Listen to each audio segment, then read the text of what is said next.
Hey yo, what up everybody? It's your boy HB Maharaja back in the house. And yes, I did miss a day for the vlog. I think I missed 2 already. But still enjoying the vibes of finals by celebrating. No, I should not be celebrating. Too much going on. I still got 3 more finals. 2 finals finished up on 2 of the finals finished up on, just having a terrible hair day. But anyways, 2 finals finished up on Monday. Today is December 7th, 2016, Wednesday here at 4:01 p.m.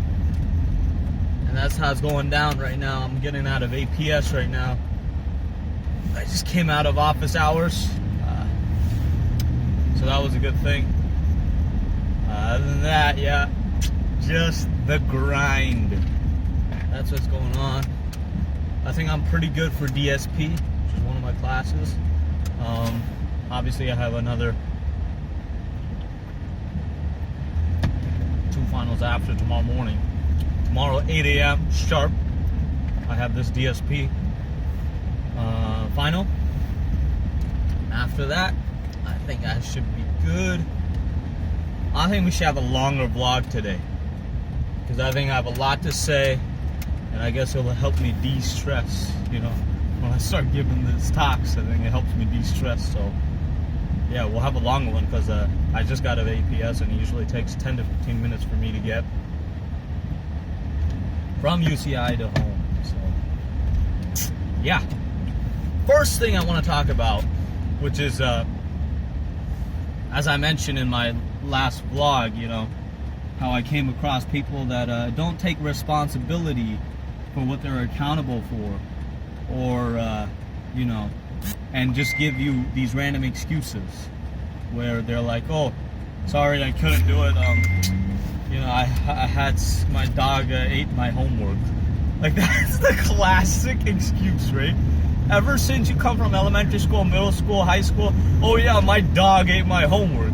Like, the most ridiculous type of excuse you could come up with. But, I mean, obviously it wasn't that bad, but, you know, I've dealt with people that are like, oh, I got busy, and, I was, you know, like, if they had to tell the truth and be honest, they'd probably be like, yeah, I got lazy, I want to sleep. Lazy, that's what it is, lazy. Or not giving the proper, assuming the proper responsibility, or holding the responsibility to say that I can't take the responsibility of doing such and such XYZ job, right? XYZ task. See, so you either take the responsibility and you say, all right, I will get this stuff done for our team, whatever the project happens to be, or whatever, you know, the company wants you to do, whatever your job entitles you or enforces you to do, whatever your job description tells you to do. You say, all right, I'll take responsibility and produce output by putting some input, because you have to put in the work, because you've taken the responsibility. So that's one perspective of saying, yes, I will put in the input, which will, you know, get some sort of output. Whether it's good or bad, whatever it is, putting your full effort and taking that responsibility and converting. Then there's another type of person that you should be if you can't take responsibility. So the first type is taking responsibility, putting full effort, full input, and coming up with the best output you potentially can. And the second type of person that is in the green, right, the good person, is someone who realizes the responsibility that he holds is something that he can't himself handle. He or she can't handle. So that's actually another perspective where they have to, you know, understand that yes, they're not capable of carrying out the tasks, duties, whatever whatever happens to be, and assume the responsibility to let the other people in the project or the team or the company know that this is not their best suited activity or task suited to their skill, and that they should not embark on whatever that task happens to be. So they should put this up there. Now, if management decides like, oh yeah, you can still struggle through it and figure it out, and they have belief in you, that's a whole different story, right? That's a whole motivational different story. But the fact that you have to come up front and declare that, yes, I do not have the potential skills and the right experience to carry out the task, the duty, whatever it happens to be. So that's that type of person. That's also a good person. And the third type of person, the other side of the red light, right? So there's two types of people that take responsibility from an execution perspective and from a non-execution perspective, realizing they're not capable of executing the task. And then there's a red side of the equation where you only get, there's many types of people that give up very many different types of excuses. But generally, it's the case where it's that one person that doesn't assume responsibility, doesn't realize responsibility, doesn't realize he has something to give to the team project, and it's not even to the point where you take things for granted, but it's to the point that you're not even aware of the whole environment, the task situation, or whatever you're trying to, embark on, which is completely ridiculous because you've either ignored the entire project, right? Or you intentionally give excuses. I think these are the two people that are coming up. The first type of person is completely ignores the project, completely ignores the task, takes everything for granted, and doesn't give a crap about the team, the project, the output, the input. Nothing matters. These types of people, it's just like, it's completely ridiculous to deal with. They're basically leeches, right? They're basically leeches where they're just leeching on to your team to just maybe reap some benefits, or maybe they do reap the benefits and then put nothing in, don't care about how it gets done, don't do anything about it. Completely leechery. That's what I call those types of people. Second type of person in the red zone will be this person where they're like, yeah, I'll get it done. Taking responsibility here. I'll get things done. Yes, we'll take that task. I'll do this. I'll do that. Oh, I can handle everything. I can put myself under the pressure, right? Which is fine, because I completely agree. People can take more pressure than what they're given, or whatever task they're given. People can take more responsibility because they've, mentally prepared themselves to tackle more than what's on the plate. But the people that say all this stuff, and those who are not mentally prepared, they come to the table, say, all right, I can do more than what's on the plate, and then come back with a double-sized plate of tasks, duties, responsibilities. Because first of all, they wasted the time, and then they come back to the table, right? I'm going with this analogy. They come back to the table with a double size. That means they come back with double the amount of excuses than the amount of tasks. You see what I'm saying? They come up with so many excuses like, oh, I couldn't do this, I couldn't do that. And then initially they just took so much responsibility. They should have realized that they couldn't take so much responsibility, could not do such and such task, such and such project. But they ignored to realize the fact that they're not capable of handling it, take on more, and then at the end realize they don't have the skill, don't have the experience, don't have the mental capacity to push themselves to do these tasks, and the best they can do is come up with an excuse.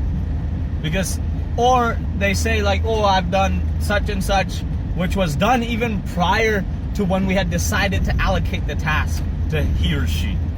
So that type of person gets me all the time, because it's kind of ridiculous how they can commit so much, but at the same time never deliver.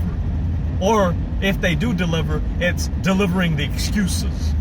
So that's going to be the title of this, delivering excuses, right? That person who delivers excuses, or something like that.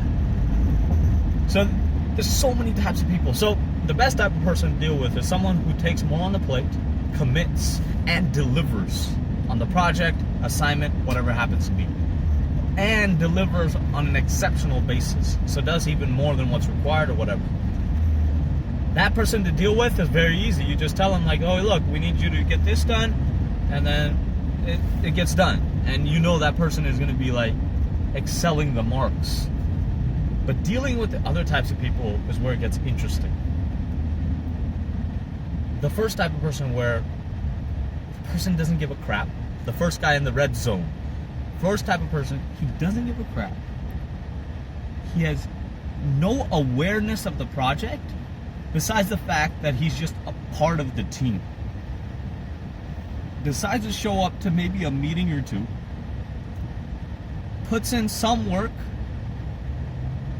but it's not even work related to that, so he starts making excuses, and that goes to the number 2 person that you get that you have to deal with.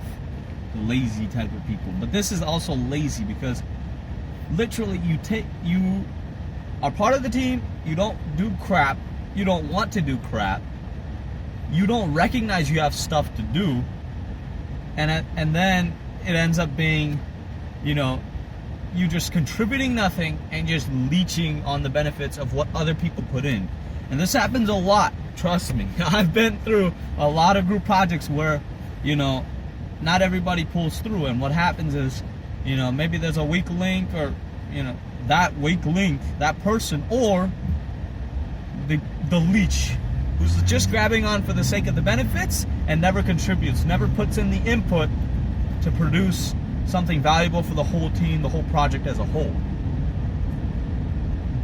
So how do you deal with this person? I would say fire him. That's it. You're done. The longer you wait to give him more opportunity, if you realize that the fact the person is crap and he's leeching on your benefits, you cut it right there. Bye-bye. See you later. You cut it. Then, if that's not an option, because I know there are several projects where you're forced to work with certain people, you got to get on his case. By getting on his case means constantly keeping him in sync with the project on like a daily, an hourly, on some basis, because on that premise, the guy will have at the back of his mind, he'll like be pinged every time you send him a message. Hey, yo, you need to get the front screen designed. Boom. And then 1 hour later, like, hey, how's that front screen design going? Another hour later, I hope you finished the drawing of the front screen. So you sort of guide them through it, and I think this will probably help a lot of people that are trying to be leeches, or are not motivated and then only motivated to be a leech. So to deal with those people, it's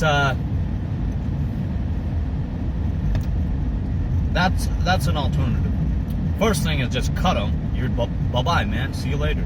Second thing is, keep reminding them.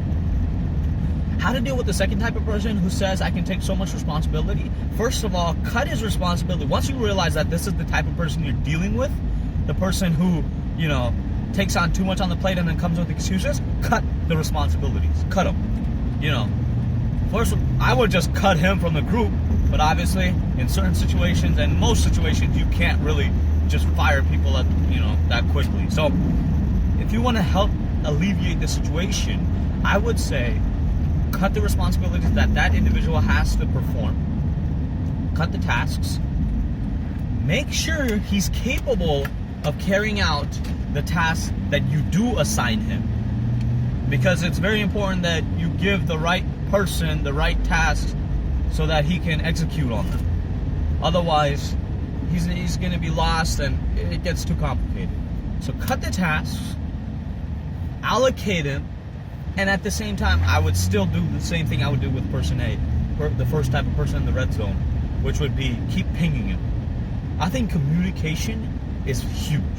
Actually, it's not I think. Communication is one of the biggest things that can solve a lot of problems. A lot of problems.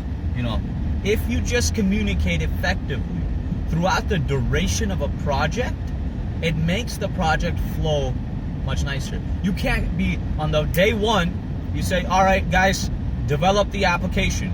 I talk about, just a side note, I talk about application development and stuff. It's because I come from a computer science and engineering background. But you can apply it to anything in life, right?